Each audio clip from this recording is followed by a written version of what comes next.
miroir du football de la diaspora congolaise.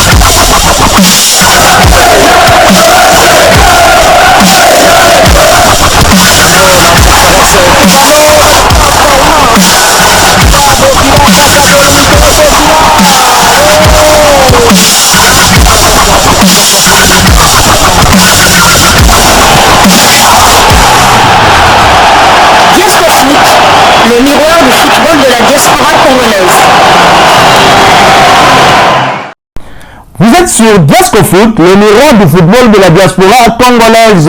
Diascofoot vous dit bonjour, tout plaisir est pour nous de vous retrouver, mais surtout de savoir que vous êtes nombreux en train de suivre votre chaîne YouTube dédiée uniquement aux footballeurs de la diaspora congolaise. Time is up, c'est l'heure de partager avec vous quelques news que nous avons pu récolter pour vous, des news concernant certains de nos internationaux, des binationaux qui se sont illustrés dans leurs clubs respectifs. Et pour le numéro d'aujourd'hui, nous allons le débuter du côté de la Russie où l'international congolais Théo Bongonda ne cesse d'impressionner. En effet, le talentueux attaquant congolais surnommé le Messi congolais continue de débrouiller avec ses performances époustouflantes au sein de l'équipe russe du Spartak Moscou. Suite à son récent transfert en provenance du club espagnol de Cadiz, Théo Bongonda ne perd pas de temps pour se faire une place dans le championnat russe. Dans la nuit du lundi 30 juillet 2023, l'ancien joueur du Celta Vigo avait encore frappé fort en inscrivant son deuxième but en seulement 3 matchs sous les couleurs du Spartak Moscou. Cette fois-là, c'était contre le FK Baltika Kaliningrad. Il a ensuite été remplacé à la 76e minute de jeu. Grâce à cette victoire de son équipe de buts à 1, Théo Bongonda avait porté son total de buts à 2 sur les 3 matchs joués. Il a également délivré une passe décisive. Il s'est donc montré décisif à 3 reprises. Et après cela, Théo Bongonda est devenu le premier joueur du 21e siècle à être décisif lors de ses 3 premières apparitions avec le club russe. Un exploit remarquable pour cet international congolais comptant déjà 6 sélections avec les Léopards. Alors Théo Bongonda, suite à ces belles prestations, suite à ces 3 matchs avec des statistiques impressionnantes, son équipe, le Spartak Moscou, l'a honoré. Il a donc été récompensé pour ses débuts flamboyants avec l'équipe russe. Théo Bongonda a été honoré par le Spartak Moscou pour ses performances prometteuses en première division du championnat russe avec 2 buts et une passe décisive en seulement 3 matchs. L'Union internationale congolais a été couronné meilleur joueur du mois de juillet au sein de l'équipe moscovite.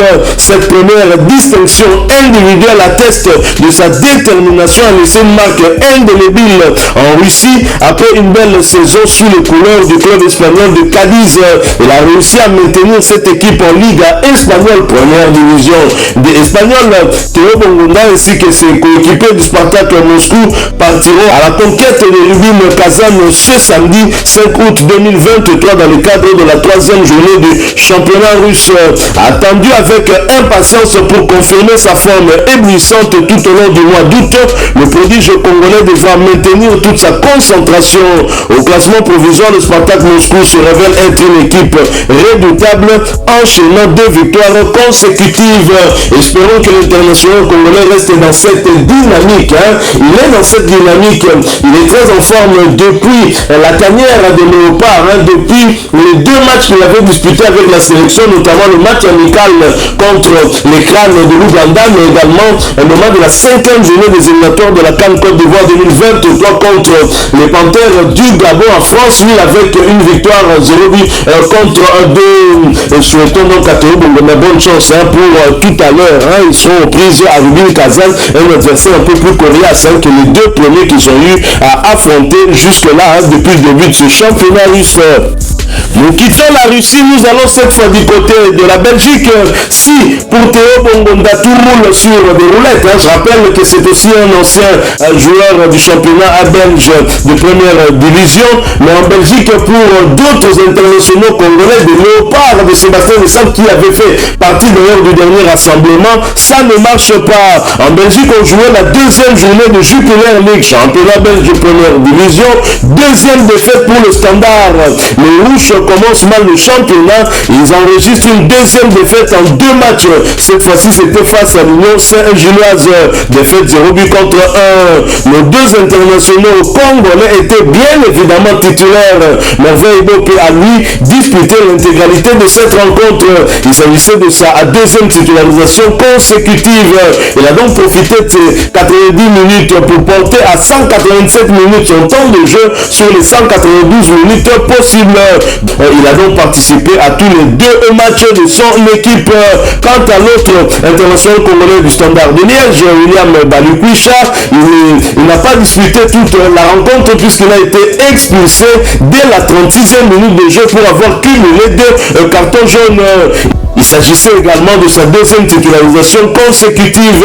Et William Balikwisha a profité de ses 36 minutes sur l'aire de jeu pour porter à 133 minutes son temps de jeu sur les 192 minutes possibles. L'international congolais a participé à tous les 2 matchs avec son équipe. Les statistiques du Standard de Liège en ces débuts de saison ne sont pas très bonnes. 2 matchs disputés, 0 victoire, 0 but inscrit et 2 défaites consécutives pour 2 buts encaissés. Le Standard est donc 14e de Jupiler League. C'est vraiment triste. Prochain rendez-vous pour les 2 Congolais et leur équipe, le Standard de Liège, ce sera pour le compte de la 3e journée du même championnat, le déplacement périlleux sur le terrain de Charleroi SC. Ce match est prévu pour le dimanche 13 août 2023 sous le coup de 17h30 de Kinshasa. Un match que nous allons particulièrement suivre. Espérons que les 2 léopards du Standard de Liège vont se ressaisir ensemble avec leurs coéquipiers pour rectifier les tirs parce que ça ne va pas. Nous quittons le Standard de Liège et la Belgique et nous allons cette fois du côté de la Suisse où l'on jouait la 3e journée de la Challenge League, championnat suisse de 2e division, où Sion qui recevait la CB Linzona l'a battu sur le score d'un but à 0. Joël Lekasumwa bien évidemment n'était pas repris sur la feuille du match puisqu'il est toujours convalescent. Temps de jeu 0 sur les 286 minutes possibles. Il n'a participé à aucun des 3 matchs avec son club et la CB Linzona, son équipe, occupe la 7e place du championnat avec 0 victoire, 1 nul et 2 défaites. Un but inscrit contre 4 encaissés. Prochain rendez-vous pour la CB Linzona de Joël Kasumwa, ce sera pour le compte de la 4e journée et la réception d'Aro. Ce match est prévu pour le dimanche 13 août 2023 sur le coup de 13h15 heure de Kinshasa. Restons toujours en Suisse en Challenge League 2e division suisse pour le compte de cette 3e journée. L'FC Baden qui se déplaçait sur le terrain de Setoun a été étrié sur le score de 6 buts à 0. Anthony Moss, il n'était pas titulaire, il est resté sur le banc pour sa 3e fois consécutive. Son temps de jeu reste toujours à 0 minutes sur les 282 minutes possibles. Il n'a participé à aucun des 3 matchs avec son club. Son équipe est 8e du championnat avec 0 victoire, 1 nul et 2 défaites. Un but inscrit contre 8 encaissés. Prochain rendez-vous pour le FC Baden, ce sera pour le compte de la 4e journée, la réception de la 12 dimanche 13 août 2023 sur le coup de 13h15 heure de Kinshasa. Nous quittons la Suisse, nous allons cette fois du côté de l'Allemagne où l'on jouait la 2e journée de la Bundesliga 2, championnat allemand de 2e division. Paderborn qui recevait Osnabrück, ni vainqueur ni vaincu, en finale, un but partout. David Kintombi, titulaire, a été remplacé à la 69e minute de jeu. A noter qu'il s'agissait de sa 2e titularisation consécutive.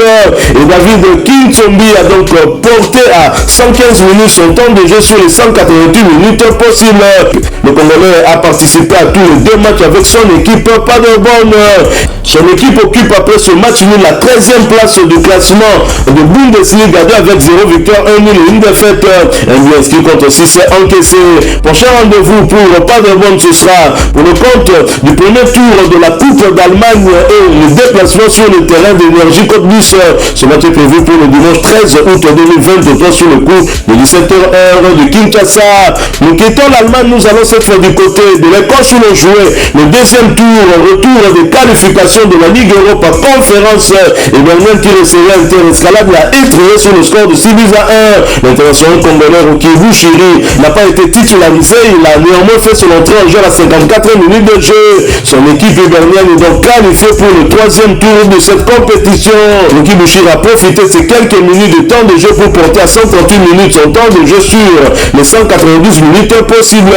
Il a participé à tous les 2 matchs avec son équipe. Prochain rendez-vous pour Bouchiri et Hibernienne, ce sera pour le compte de la première journée de Première Ligue écossaise, championnat écossais de première division et la réception de Saint-Mirren. Ce match est prévu pour le dimanche 6 août 2023 sous le coup de 15h heure de Kinshasa. Nous quittons l'Écosse, nous allons cette fois-ci du côté de l'Azerbaïdjan pour parler mercato. Elvis Sukisa Machike s'est engagé avec Arazan Nakhichevan, équipe évoluant en première division d'Azerbaïdjan. A noter que la durée du contrat n'a pas été révélée. Bonne chance Elvis Sukisa Machike. Espérons que tu restes dans la même dynamique dans ce tout nouveau championnat, nouveau défi pour toi. Nous quittons l'Azerbaïdjan, nous revenons sur le continent, nous allons en Tanzanie pour parler mercato. Deux joueurs de la Ligue Foot rejoignent la NBC Première Ligue de la Tanzanie, championnat tanzanien de première division. FC Tabora, ancien Kitayose FC, promis la saison 2023-2024 au championnat tanzanien de première division. NBC Première Ligue a annoncé officiellement avoir enrôlé deux joueurs congolais en provenance de la Ligue nationale de football congolaise. Premièrement, il s'agit de Jackson Mbombo Mpiri, 23 ans, attaquant de l'AS Maniema Union de Kindu, qui s'est engagé avec FC Tabora United. Signalons que Jackson Mbombo Mpiri a évolué au sein de l'AS Maniema Union durant les 3 dernières saisons. Le deuxième joueur congolais a s'enrôlé avec le nouveau club promu en NBC, Première Ligue Tanzanie, et Gédéon Ngoli Inyoso, milieu de terrain offensif de la Rangers de Kinshasa. Âgé de 25 ans, Gédéon Ngoli Inyoso a évolué la saison 2020-2021 au sein du FC Blessing de Lualaba et la saison 2021-2022 à l'ASV Club de Kinshasa. Signalons que les modalités de transfert de deux joueurs congolais à Tabora United n'ont pas été dévoilées. Bonne chance à ces deux Congolais qui rejoignent donc un championnat en dehors de la République démocratique du Congo. Voilà, nous sommes arrivés à la fin de ce sujet. Si vous l'avez aimé, n'hésitez pas à nous laisser un maximum de j'aime.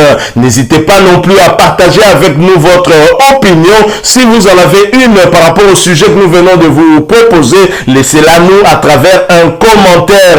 Abonnez-vous si vous êtes nouveau ou ancien que vous ne vous êtes pas encore abonné sur cette chaîne Diasco Foot, parce que nous sommes le miroir du football de la diaspora congolaise.